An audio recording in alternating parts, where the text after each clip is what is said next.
موت دی۔ خلافت کے 11ویں سال اللہ تعالیٰ نے ان کی یہ دونوں دعائیں پوری کر دی۔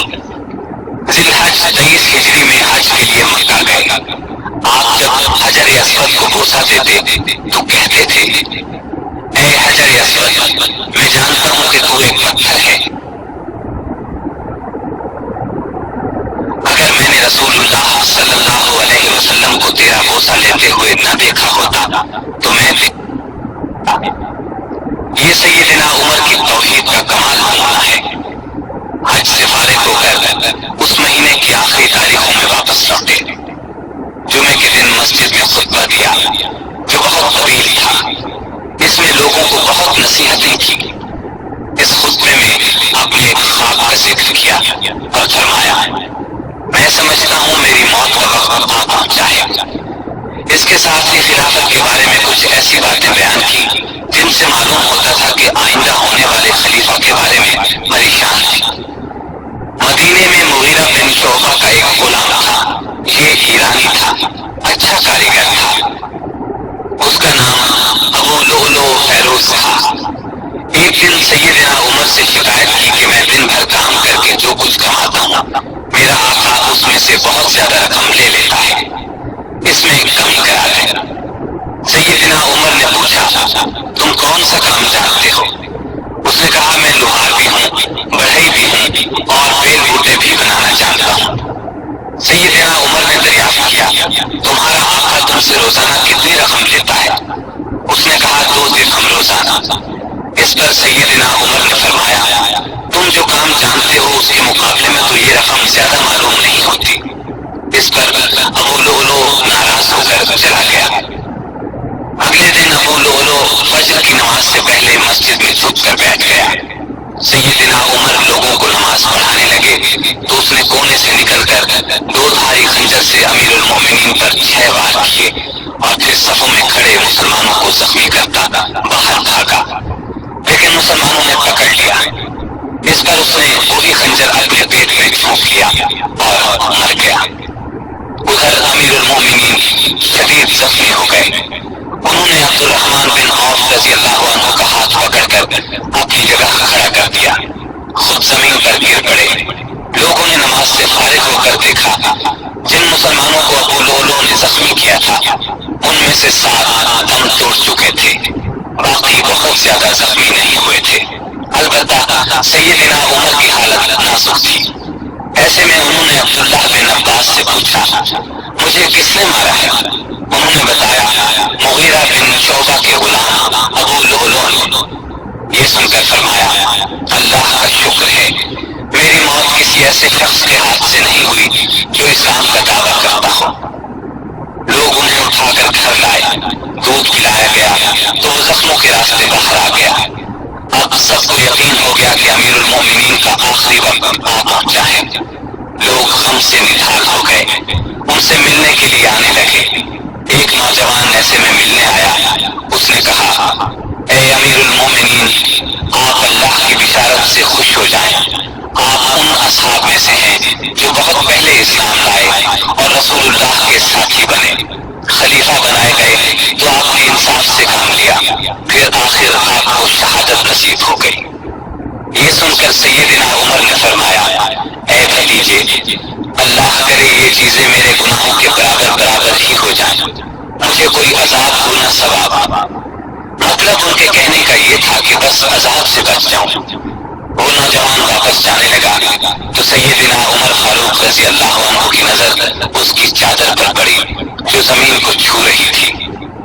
اس نازک حالت میں بھی انہیں شریعت کا اس قدر پاس تھا کہ فرمایا، اس نوجوان کو واپس بلاؤ۔ اسے واپس ان کے سامنے لایا گیا تو فرمایا، اے بھتیجے، اپنا تہبند اونچا باندھو، اس سے کپڑا بھی صاف رہے گا اور تمہارے رب کے نزدیک یہ پرہیزگاری کی بات بھی ہے۔ سیدنا ابن عباس رضی اللہ عنہ نے ان کا مرتبہ اور نیکیاں بیان کی تو فرمایا، اللہ کی قسم، اگر میرے پاس دنیا بھر کا سونا ہوتا تو اس سے پہلے کہ میں اللہ کے عذاب دیکھوں میں اسے اللہ کی راہ میں دے دیتا، یعنی عذاب کے خوف سے سارا سونا خیرات کر دیتا۔ اس کے بعد اپنے بیٹے عبداللہ کو بلایا، سے پوچھا کہ مجھ پر کتنا قرض ہے؟ انہوں نے حساب لگا کر بتایا 86,000 درہم۔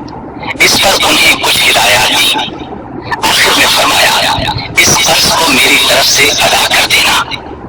اس کے بعد فرمایا ام المومنین عائشہ صدیقہ رضی اللہ تعالی عنہا کے پاس جاؤ اور کہو عمر بن خطاب آپ کو سلام کہتا ہے اور اپنے دو ساتھیوں یعنی نبی کریم صلی اللہ علیہ وسلم اور ابو بکر کے ساتھ دفن ہونے کی اجازت چاہتا ہے۔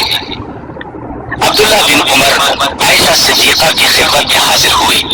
وہ اس وقت سیدنا عمر کے صدمے میں رو رہی تھی۔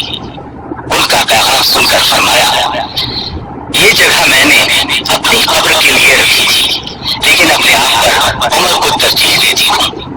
سیدنا عبداللہ یہ جواب سن کر واپس آئے اور سیدنا عمر کو ان کا جواب بتایا۔ آپ نے اللہ کا شکر ادا کیا، پھر فرمایا میں مر جاؤں تو میرا جنازہ اٹھا کر وہاں لے جانا اور انہیں سلام کر کے ایک بار پھر عرض کرنا عمر بن خطاب اجازت طلب کرتا ہے، اگر اجازت دے دیں تو مجھے اندر لے جا کر دفن کر دینا اور اگر انکار کر دیں تو عام مسلمانوں کے قبرستان میں دفن کر دینا۔ حالت جب زیادہ نازک ہو گئی تو فرمایا خلافت کا حقدار عثمان، علی، زبیر، عبد الرحمن بن عوف اور سعد بن ابی وقاص رضی اللہ عنہم سے زیادہ کسی کو نہیں سمجھتا۔ رسول اللہ صلی اللہ علیہ وسلم بھی وفات تک ان سے خوش تھے۔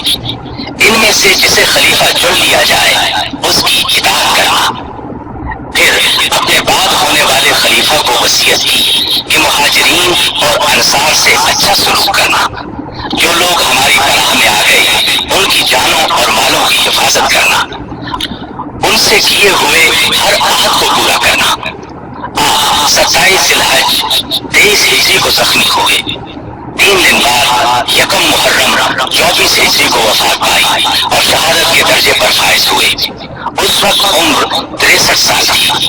جنازہ چارپائی پر رکھا گیا تو چاروں طرف لوگ جمع ہو گئے۔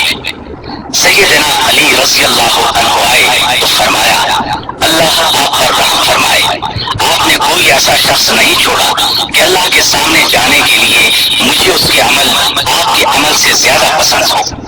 اللہ کی قسم مجھے امید تھی کہ اللہ آپ کو آپ کے دونوں ساتھیوں کے ساتھ رکھے گا، اس لیے کہ میں اکثر رسول اللہ صلی اللہ علیہ وسلم کو اس طرح فرماتے ہوئے سنا کرتا تھا میں گیا اور ابو بکر و عمر گئے، میں داخل ہوا اور ابو بکر و عمر داخل ہوئے، میں نکلا اور ابو بکر و عمر نکلے۔ جنازہ حضرت صہیب رضی اللہ عنہ نے پڑھایا۔ حضرت علی، عثمان، سعد بن ابی وقاص اور عبد الرحمن بن عوف رضی اللہ عنہم نے قبر میں میت کو اتارا اور اسلام کے اس بہت بڑے فرزند کو ہمیشہ کے لیے رسول اللہ صلی اللہ علیہ وسلم اور سیدنا ابو بکر رضی اللہ عنہ کا ساتھ نصیب ہو گیا ہے۔